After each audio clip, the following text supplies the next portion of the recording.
Good morning, everyone. Well, yesterday was certainly a cool day in southern Wisconsin, but I tell you what, for many of us, today is looking even cooler because there's going to be more clouds around and there's going to be more rain around. So let's break it all down for you in your Tuesday forecast presented by MG&E. Now, for the morning commute, 8 a.m., we're talking about isolated showers. So there is a chance of rain, but I do think more are going to be dry than seen rain. However, we jump ahead to the late morning, lunchtime, and notice the uptick in activity. Now we're talking about scattered showers. So still some gaps, but at this point more likely that you're going to be seeing rain than not. If I had to pick a peak in the activity, I'm leaning towards the early afternoon hours as far as how widespread the activity is going to be. But there's also something else worth noting here.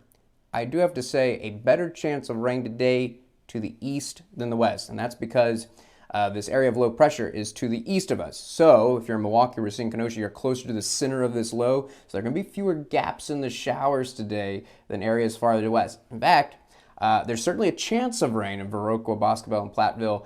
But I got to say that more of the day is looking dry in the most western part of the area than wet. However, right next to the lake, I think there are going to be very few gaps in the showers today. It's going to be raining most of the day. And then right in the center part of the area, Portage, Madison, Janesville, Monroe, I think the story is off and on rain. It'll rain for a little while, then stop, and then start raining again, and stop. And this is mostly going to be showers today. I do think we could see a couple thunderstorms pop up with some heavy rain and lightning spots, but we're certainly not talking about severe storms because look at these cool temperatures. Now, of course, as we usually see this time of year, it is coolest right next to the lake, but today, that's going to be exaggerated because there's going to be more rain to the east and less to the west. So in the most western part of the area, yes, it is possible. We could top out in the mid to upper 70s. But most of us, we're only talking about mid to upper 60s. And I really do think in the most eastern part of the area, a low 60s, a real possibility.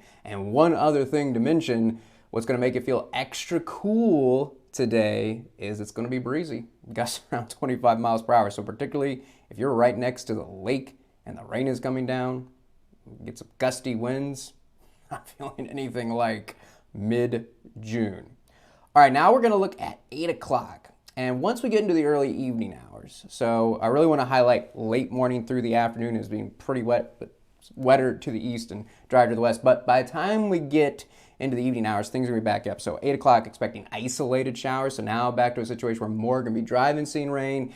And it does look like by 11 o'clock, all the rain out of here. And even the clouds starting to break up. So how long are we going to stay dry? Well, it does look completely dry for the morning commute tomorrow. And for the western half of the area, mostly sunny skies. Eastern half of the area, partly cloudy skies. So a little bit more cloud cover to the east, but does look completely dry. However, there is a chance of rain in the afternoon tomorrow, but definitely, I can't stress enough, it is going to be drier tomorrow than today. Got to mention maybe around 3 o'clock, though, a few showers starting to pop back up. But because there's going to be so much more sun tomorrow, I really think we're just talking about partly cloudy skies tomorrow. Look at the difference in temperatures. Now, of course, still cooler to the east and warmer to the west, but everybody warmer for sure. And most of us are probably going to be in the mid to upper 70s, which is normal for this time of year. But I'm not going to rule out some low to mid 80s in the most western part of the area, and then more likely to be in the upper 60s, low 70s, right next to the lake.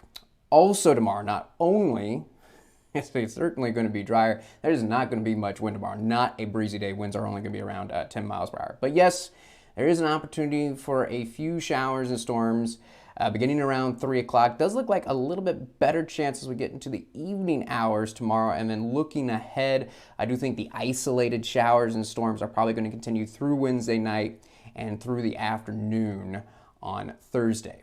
And finally, before we wrap up, how well do you know lightning? There are a lot of bad myths about it out there that confuse people. So on this week's episode of Across the Sky, we're busting those myths and giving you the right advice about how to stay safe from lightning. So be sure to check out the podcast below this video or wherever you get your podcasts.